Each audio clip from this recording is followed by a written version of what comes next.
결혼하기 전에 제가 데였어요. 적당히 뭐 듀오덤 붙일까? 그랬는데 막 듀오덤은 그런 데 붙이는 건 아니다. 약간 드레싱도 종류가 있다. 어디에 뭘 붙여야 되고 뭐 어디에 더 안 좋을 수 있고 그래서 드레싱도 상처에 따라서 또 세분화하는 게 필요하겠구나 라는 생각을 하게 돼서 집에서 이 만 있으면 모든 상처를 커버할 수 있다고 생각을 해. 진짜 꿀팁이다. 안녕하세요. 피부과 전문의 더마탱 산부인과 전문의 당세입니다. 피부 상처에 쓰는 여러 가지 드레싱 방법들이 있는데 각 상황에서 어떤 드레싱을 쓰는 게 가장 흉터 발생을 억제할 수 있는지 한번 알아볼게. 전통적인 방법을 어떻게 했었냐면 상처가 났다. 그러면 이제 이런 거즈를 붙이고 고정할 수 있는 테이프를 붙인 거지.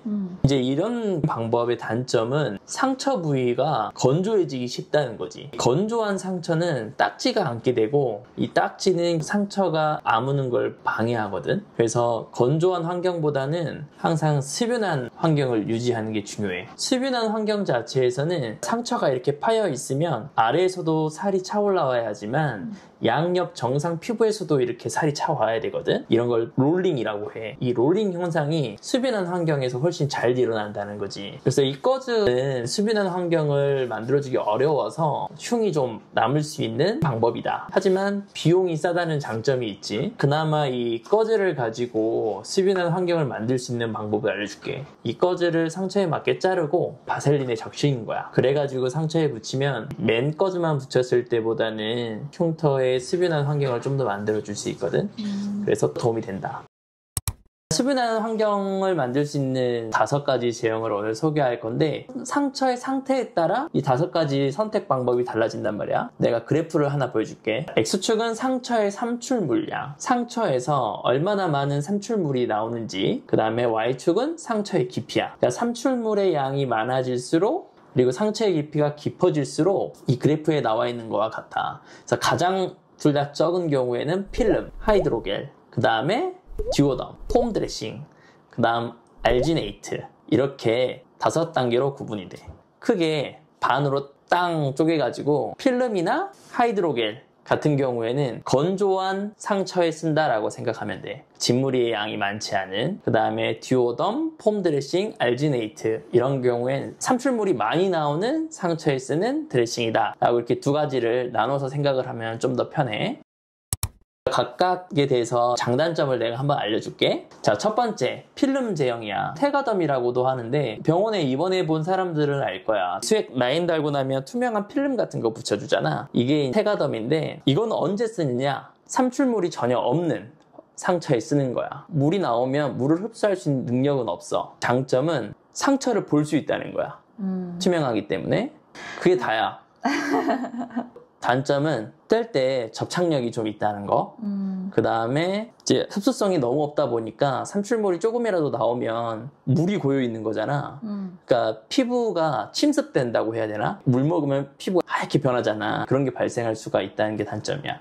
그래서 삼출물이 전혀 없는 건조한 그런 상처에 써야 된다. 뭐 예를 들어 캐모포트라든지 이런 거를 삽입하고 나서도 붙여드리는 걸로 이런 것도 많이 했던 것 같은데 얘의 단점은 약간의 습기만 차면 좀 잘 떨어져.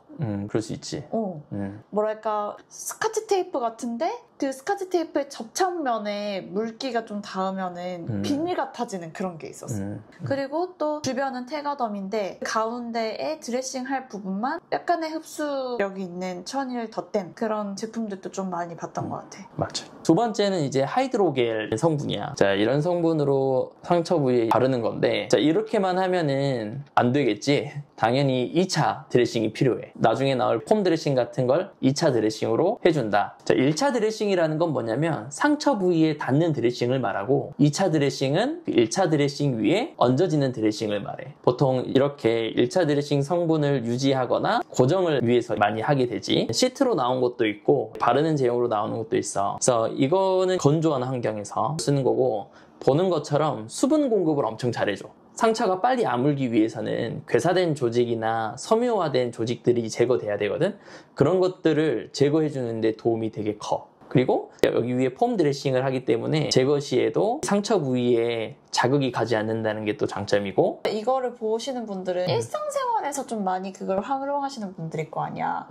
베었을 때 이걸 쓰더라 오빠가. 그치? 아, 그건 뭐 쓸 게 없어가지고 굉장히 얇게 베었는데 뭔가 붙이기에는 귀찮고 일단 이거라도 내가 발랐던 거고, 베인 상처에는 지혈을 하려면 찢어진 데를 모아줘야 될 거 아니야. 슈처 스트립이나 우리 스테리 스트립으로 유명한 거, 그런 것들은 이제 한쪽 면을 붙이고 끌어당겨서 고정을 하고, 그래도 피가 많이 난다 그러면 이제 그 위에 피 같은 걸 좀 흡수해 줄 수 있는 이제 뒤에 나오는 폼 드레싱 이런 거를 얹혀서 추가로 할 수 있는 거지. 근데 가볍게 베인 상처는 그런 스테리 스트립, 슈처 스트립 이런 걸로 바로 해결이 되고, 우리 집에 없어가지고 폼 붙이고 디오덤 붙이고 하기에는 귀찮고 그래서 그냥 이거 발랐던 거야. 그래서 이것도 사실 집에 뭐 있는 경우가 드물긴 하지. 그래서 이제 가장 흔한 거 세 번째, 이제 듀오덤. 이제 앞에 두 개는 삼출물이 거의 없거나 이제 건조한 상처에 썼다라면, 지금부터 나오는 제품들은 이제 삼출물이 어느 정도 있는 거에 쓰는 거야. 아마 일반적으로는 이 듀오덤을 굉장히 많이 써. 예를 들어서 다쳤다거나 레이저 받고 점을 뺐다거나 여드름 제거하고 나서 이걸 붙이는 것도 상처 회복에 도움이 되고, 이게 이제 얇은 게 있고 또 두꺼운 것도 있어요. 이건 엑스트라신, 두꺼운 거는 CGF 제품이 있는데, 이제 두꺼우면 그만큼 삼출물을 흡수할 수 있는 능력이 더 크다. 그래서 이 제품의 장점은 일단 접착성이 좋아. 그냥 이거는 붙이면 딱 하고 붙잖아. 그래서 2차 드레싱이 추가로 필요하지 않다는 게 장점이고, 이렇게 붙여놓고 삼출물이 나오면 이 가운데가 이제 하얗게 떠. 많이들 경험했을 거야. 이게 이제 삼출물이랑 반응을 해서 젤을 형성하게 되는 건데, 이제 그러면서 거기 안에 있는 상처 회복을 방해하는 요인들, 뭐 섬유 조직이라던가 뭐 괴사된 조직들이 용해가 돼. 그걸 이제 우리가 어려운 말로 자가용해성 변연 절제술이라고 표현을 하거든. 그 기능이 있는 게 이 제품이야. 하이드로겔도 그 성능이 있고, 그래서 이 두 개가 좋다. 그래서 자가용해 변연 절제 기능이 있어서 이제 죽은 조직을 쉽게 녹여주고, 그리고 이게 접착성이 있다 보니까 떼면서 그 죽은 조직들이 또 같이 딸려 올라올 수도 있고, 그렇게 이제 재생을 도와주는 거지. 그러면은 교체 주기가 어떻게 되나요, 이거는? 이거는 교체 주기는 삼출물의 양에 따라 다른데 보통 1일에서 3일 권고를 드려. 이렇게 하얗게 볼록 올라오는 게 이제 많이 올라오면 교체 주기 타임을 잡는데, 이걸 붙여놨는데 뭐 하얗게 올라오는 게 없다, 그 이상 붙이고 있어도 되기는 해. 그 점 빼고 나서는 되게 오랫동안 그냥 붙이고 있으라고 하잖아. 그것도 상처마다 다른 게, 점 빼고 나서 삼출물이 또 많이 나오는 경우가 있어. 그런 경우에는 금방 하얗게 차올라가지고 엄청 크게 붙이지 않으니까, 작게 붙이니까 그렇게 부풀면서 떠버려. 맞아. 모서리가 떠버리는 경우에는 이게 제대로 된 이제 기능을 못 하거든. 그런 경우에는 바로 교체를 해줘야지. 근데 내가 점 빼고 이걸 붙여놨는데 하얗게 생기는 것도 없다, 그러면 뭐 3일 혹은 뭐 그 이상 붙이고 있어도 상관은 없기는 해. 근데 오빠가 점 빼고 막 그렇게 붙이거나 하면은 일주일 넘게 그냥 유지하라 그러지 않았어? 우리가 색소 레이저로 해가지고 색소만 레이저를 때린 경우에는 진물이 안 나와. 그런 경우에는 이제 내가 다영이한테 일주일 이상 떨어질 때까지 붙이고 있어 라고 말한 거고, 이제 점 빼고 난 거는 진물이 나오거든. 그런 경우에는 보통 2, 3일에 한 번씩은 교체하게 돼. 그 삼출물에 이제 그 재생을 도와주는 약간 물질들이 나오기 때문에 그걸 가둬둔다라는 생각을 했었는데. 맞아.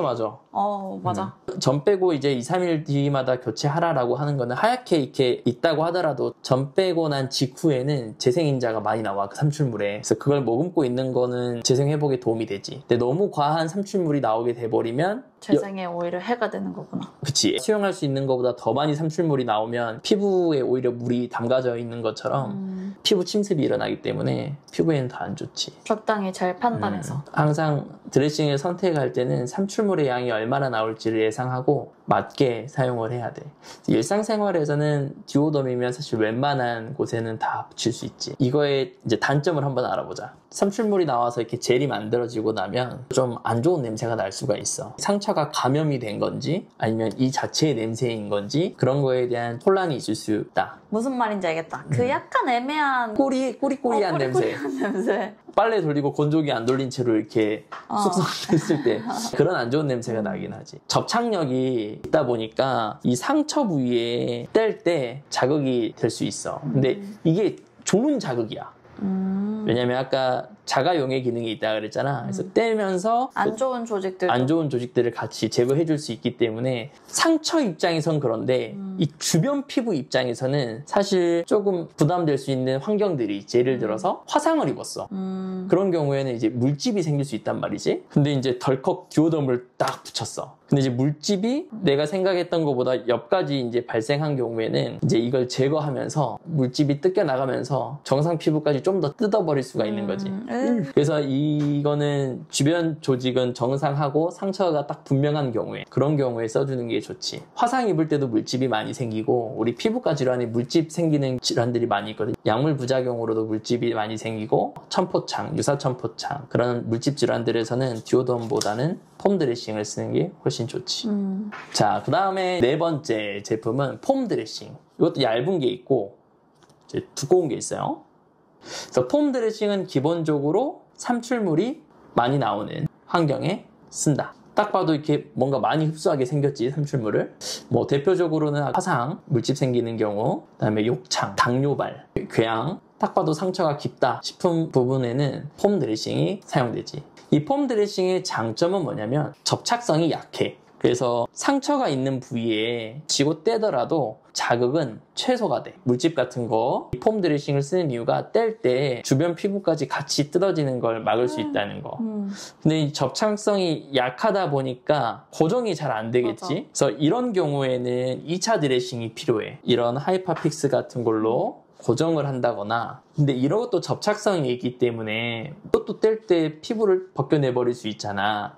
그래서 이런 고정 테이프 말고 SRTO라는 게 있어. 그건 이제 실리콘 소재의 테이프인데 그거는 뗄 때도 굉장히 저자극으로 떼어져. 근데 좀 비싸지. 그래서 물집이나 전신에 물집 생기는 사람들 드레싱을 할 때는 이런 폼 드레싱을 붙여주고 그런 SRTO를 주변에 고정을 해준다. 그리고 이제 이 폼 드레싱 자체가 애초에 테이프를 이렇게 두르고 나온 제품들이 많이 있어. 흔히 병원에서 많이 쓰는 메필렉스 보더라이트나 알레빈. 맞아, 나 인턴 때 스티븐 존슨 환자분이셨던 것 같은데 거의 온몸이 물집이 엄청 많았어. 이거를 진짜 막 한가마니를 들고 가서 30분이 뭐야 1시간 이상 드레싱을 했던 것 같아. 근데 그런 분들은 또 굉장히 빨리 젖더라고. 그런 분들은 삼출물이 많이 나오니까. 맞아. 이게 삼출물이 많이 나오면 하루에 드레싱도 여러 번 할 수 있어. 그래서 그게 힘들기 때문에 이제 삼출물의 양에 따라 흡수성 높은 소재들이 계속 개발이 되지. 그래서 그때 기억나는 게 아무래도 그런 분은 전신에 물집이 좀 있다 보니까 이런 건 너무 좀 자극이 될 거 아니야. 그래서 이거를 한 다음에 흘릉흘릉한 장갑을 오히려 씌워진다든지. 고정을? 고정을. 보통 이걸 하고 SRTO 아까 말한 실리콘 테이프 근데 저자극. SRTO는 비싸니까. 그럼 붕대를 감는 방법도 맞아. 있지. 붕대를 감았었어. 고정은 어떤 식으로든 하면 된다. 단 주변 피부에 손상이 갈 수 있는 경우엔 최소화해서 해야겠지. 이제 이 영상을 보시는 분들은 듀오덤 아니면 폼이면 웬만한 일상생활에서는 둘 중에 하나로 해결이 돼. 아 진짜네. 그거 둘 중에 하나면은 해결될 것 같은데? 건조하거나 삼출물 적은 데까지 듀오덤으로 끝. 삼출물이 중간 이상 나오면 폼 드레싱 쓴다. 근데 이거는 건조한 데는 쓰면 안 되고 왜냐면 오히려 수분을 더 빨아들여가지고 오히려 거기가 더 건조해질 수 있어. 그러니까 삼출물이 전혀 없는 건조한 데는 쓰지 말고 삼출물이 중간 이상 나오는데 화상 있는 데는 써야지. 그래서 폼의 일단 장점 아까 하나만 말했지. 지금 접착성이 적다는 게 오히려 지금 하나의 장점이었고 두 번째는 이런 쿠셔닝 효과, 욕창 생기고 하면은 이런 쿠션 효과가 있어서 욕창에는 또 이 폼 드레싱을 써야지. 맞아. 뼈가 튀어나오는 데에 계속 압박이 가해지잖아. 그런 데는 이런 쿠션 있는 제형을 써줘야 돼. 이거는 이제 두께감이 있다 보니까 이렇게 감아서 붙였다 하더라도 2차 드레싱이 필요하지. 근데 이런 거는 이제 얇다 보면 오히려 이제 이 자체만으로도 끝날 수가 있고 또 장점이 있구나. 얇은 것만의 장점은 있는데 흡수할 수 있는 삼출물의 양이 좀 적다는 거. 자, 그 다음에 이제 다섯 번째. 우리 집에 없어서 사진으로 보시면 이제 알지네이트라는 게 있어요. 삼출물을 흡수할 수 있는 용량이 제일 커. 그리고 피가 나는 곳에 지혈 효과도 있고 폼처럼 네모난 모양이 있고 길쭉하게 나오는 경우도 있어. 욕창 심한 부위에는 길쭉한 것들을 욕창 안에 집어넣고 그 위에 이제 폼 드레싱으로 2차 드레싱을 하고 고정을 하기도 하지. 근데 이제 문제는 이 알지네이트가 산출물이랑 반응을 하면 자기들끼리 떡져가지고 이걸 나중에 제거할 때 상처 부위가 이렇게 조금씩 뜯길 수 있어. 그래서 그거를 이제 막기 위해서는 상처 부위에 실리콘 소재의 망이 있거든. 그걸 먼저 까는 것도 방법이야. 메피텔 제품이 있는데 그거를 이렇게 깔아주고 그 위에 알지네이트를 얹고 마지막으로 이제 폼 드레싱을 하면 이거를 제거할 때 아프지 않게 이걸 다 제거할 수 있게 해주거든. 그래서 그것도 한 가지 팁이다. 그러면 또 그것도 알려주고 싶네. 아까 말했지만 폼 드레싱 옆에 이렇게 접착제 붙여가지고 나온 제품들 뭐 메필렉스 보더나 알레빈 보더 이런 것도 접착제 묻은 부위는 뗄 때 아프잖아. 그런 경우에 이제 쉽게 제거할 수 있는 방법은 이 접착제를 녹여주는 스프레이가 있거든. 주변에 쭉 뿌려주면은 쉽게 제거가 돼. 그 장루 근처가 굉장히 피부에 약하고 거기 접착제를 교체해줄 때 거기 맞아. 이제 장루 간호 선생님들이 맨날 들고 다니는 게 그거였던 것 같아. 그래서 뿌려주면은 그게 약간 뭐랄까 약간 좀 찌글찌글 부풀면서 그 접착제 성분이 조금 약해지는 것 같더라고. 맞아. 신기해. 드레싱을 하시는 분들 뗄 때마다 접착제로 고통받는 분들은 그런 걸 써볼 수 있지. 항암하고 또는 이렇게 주기적으로 뭔가를 붙이셔야 하는 분들은 진짜 괴로우신가 봐. 그래서 그거를 들고 다니셨어. 본인 소지용으로. 그래서 선생님 저 이거 뗄 때 이거 활용해 주세요. 이렇게 말씀하시는 분들도 꽤 많았던 것 같아. 맞아. 그래서 이제 총정리. 우리가 그래서 이 영상을 보고 뭔가 얻어가야 되는 게 있을 거 아니야? 그래서 나는 집에서 듀오덤이랑 이 폼 드레싱만 있으면 사실 모든 상처를 커버할 수 있다라고 생각을 해. 진짜 꿀팁이다. 집에서 생기는 모든 상처는 커버할 수 있고 이제 건조하거나 삼출물이 적은 거에는 듀오덤, 그다음에 삼출물이 좀 많이 나오는 부분이다. 그런 경우에는 이런 폼 드레싱을 쓰면 된다. 자, 그래서 우리가 그 5가지 제품을 봤으니까 한번 사진들을 보면서 피부과 의사는 이럴 때 어떤 제품을 쓰는구나 라는 걸 한번 테스트를 해보자고. 좋아요. 자, 다영이한테 먼저 사진을 보여줄 테니까 어떤 드레싱을 하고 싶은지 다 맞출 자신 있습니다. 자, 이런 병변이 생겼다. 되게 어렵다. 일단 뭐 바르는 용도나 이런 것들은 병변의 상태에 따라서 다르니까 드레싱 제재로만 어떤 걸 쓰고 싶은지. 나는 이거는 삼출물이 많이 안 나올 것 같아가지고 하이드로겔? 하이드로겔을 해줘도 되지. 어찌됐건 포인트는 딱 봤을 때 건조해 보인다가 포인트야. 그래서 건조해 보였을 경우에 쓸 수 있는 제재로는 필름, 하이드로겔, 듀오덤 이렇게까지 생각을 해볼 수 있는데 근데 이제 하이드로겔을 하기에는 2차 드레싱이 필요해서 좀 귀찮아. 그걸 바르고 또 2차 드레싱을 한다는 게. 그래서 나한테 하라고 하면 필름도 괜찮을 것 같고 이제 필름은 또 혹시 지금은 이제 진물이 안 나오는데 집에 가서 진물이 나온다고 할 수 있잖아. 무난하게 듀오덤? 듀오덤 근데 뗄 때 아프지 않을까? 아니 그 정도로 아프지 않아. 그럼 이제 두 번째 사진. 이거는 삼출물이 조금 더 많을 것 같아서 얘는 듀오덤 아니면 폼. 듀오덤 아니면 폼? 아까 상처보다는 좀 더 진물이 나을 것 같지? 그래서 이런 상처에는 필름 제형은 안 쓰고 하이드로겔 빼버리고 듀오덤 쓰면 된다. 아주 심플하지. 지금 첫 번째도 듀오덤, 두 번째도 듀오덤. 네. 자, 그다음 세 번째. 조금 깊이가 좀 깊어 보이고요. 일단 아까 말한 그 그래프에서 삼출물은 청 많진 않을 것 같기는 한데 일단 저 노란색 데브리를 쳐야 되는 거 아닌가요? 아주 잘 봤어요. 짬밥이 어디 안 가요? 저희 노란색이 아까 상처를 회복하는데 방해 요소 중에 섬유 조직, 괴사 조직 이런 것들은 제거를 해야 된다 했잖아. 저게 이제 섬유 조직이에요. 저게 이제 쫙 자리를 잡고 있으면 상처가 차오르질 않아. 저걸 제거해줘야 되는데 일단은 드레싱으로 시도해볼 수 있지. 근데 아까 내가 5가지 중에 자가용해성 변연 절제술이라고 해가지고 듀오덤 아니었나? 맞아. 듀오덤이 삼출물이 조금씩은 이제 흡수가 돼. 그게 이제 젤을 만들면서 저 섬유성 조직을 녹여 같이 떼면서 저런 조직들이 제거가 되면서 상처 회복이 촉진이 되는 거야. 근데 저 정도로 크면 그냥 병원에서 드레싱 받는 게 나을 것 같아. 그치. 그 데브리도 훨씬 잘 치고. 데브리를 쳐야 될 정도면 무조건 병원에 가야 되는 거고 일단 오케이, 드레싱으로 잘 맞췄다. 할 수 있는 효과가 있다. 그다음 네 번째 사진을 봐볼게요. 오, 이거는 네크로시스가 왔고요. 그레이드가 있는 병변이고 저 정도면 솔직히 병원을 가세요. 그렇긴 하지만 만약에 내가 드레싱으로만 1차 처치를 해야 된다. 그러면은 난 듀오덤. 왜냐면 저걸 떼야 될 것 같은데? 맞아. 좋은 접근이었어. 듀오덤보다 자가용해성 변연 절제술 효과가 더 큰 게 하이드로겔이야. 아, 그래? 이런 괴사 조직이나 이런 딱지 같은 것들은 지금 굉장히 건조한 상태거든. 그래서 너무 건조해서. 너무 건조해서 뭐 듀오덤으로 한다고 해도 이게 뭐 녹거나 할 그게 아니야. 그래서 이런 경우에는 일단 뭐 수술로 제거해버리는 게 필요하지만 지금 주제는 드레싱으로 모든 걸 해결해야 돼. 이런 경우에 이제 하이드로겔로 쫙 뿌리고 90% 이상이 물이야. 이제 수화시키는 효과가 있지. 2차 드레싱으로 이제 폼 덮고 이제 고정을 해놓는 거지. 그러면 이제 저거를 흐물흐물하게 만들어. 그러면서 제거가 되는 거지. 흐물흐물하게 됐을 때 아마 이 폼 드레싱으로 해가지고 같이 제거가 될 수도 있고 제거가 안 된다면 생리식염수를 꺼내 적셔서 좀 이렇게 닦아주는 게 필요하지. 그런 식으로 어찌됐건 저걸 제거해야 된다. 병부터는 이제 좀 징그러워지죠. 이건 일단은 딱 봐도 흥건하다. 이렇게 깊어? 요거는 무조건 폼이지. 삼출물이 나올 게 예측이 되잖아. 두꺼운 폼 제형을 써서 드레싱을 해준다. 저 정도 상태면은 집에서 혼자 해결하면 안 되고 병원 가긴 해야지. 오늘 내가 드레싱으로만 하는 걸 다 보여줬지만 병변에 따라서 감염됐다. 그러면은 이건 드레싱으로 해결이 안 되고 약이 필요하지. 경구약이든 바르는 약이든 드레싱은 기본으로 하지만 그런 약들이 필요한 순간들이 있기 때문에 오늘 뭐 이 영상을 봤다고 해서 모든 상처를 드레싱으로 낫게 할 수 있구나라고 생각하면 안 돼. 맞아. 그 다음 이거는 내가 봤을 때 이거는 일단 수술을 하셨네. 수술한 부위가 지금 좀 안 좋아진 것 같아. 아내가. 이거는 폼이지, 폼. 이거는 이제 기본 폼으로 하고 폼보다 진물이 더 많이 나와서 하루에 폼을 몇 번씩 갈아야 된다. 그런 경우에는 이제 아까 말한 알지네이트 흡수성이 높은 거를 안에 깔고 그 다음에 폼을 덮어놓으면 이제 드레싱 횟수를 좀 더 줄일 수 있지.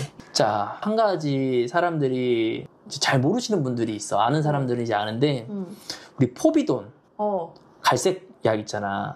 세균을 죽여주니까 사람들이 감염되지 말라고 저런 이제 상처 부위에 계속 쓰는 경우가 있어, 날마다. 좋지 않지. 근데 이제 어디까지나 감염 위험이 있거나 감염됐거나 하면 당연히 포비돈을 써야 되는 건 맞는데 포비돈은 이 상처 회복을 좀 느리게 만들어. 그래서 감염되지 않은 상처에 날마다 포비돈을 하면 상처 회복이 더뎌요. 맨 처음에 한 번 소독해주는 건 괜찮은데. 그치. 그리고 중간중간이라도 감염의 징후가 보인다. 그런 경우에는 포비돈으로 소독을 해주는 건 괜찮지만 깨끗한 상처에서는 생리식염수로 닦아주는 게 도움이 되지. 맨날 그렇게 드레싱을 해야 되는 분들은 보호자분도 다 교육을 받기는 하는데요. 근데 집에서 사실 무균적인 드레싱을 하긴 굉장히 어려워요. 생리식염수를 이용한 그런 세척 같은 경우도 진짜 무균적으로 해야 되는 건데 그런 맞아. 거는 철저한 교육을 통해서 하시는 게 좋습니다.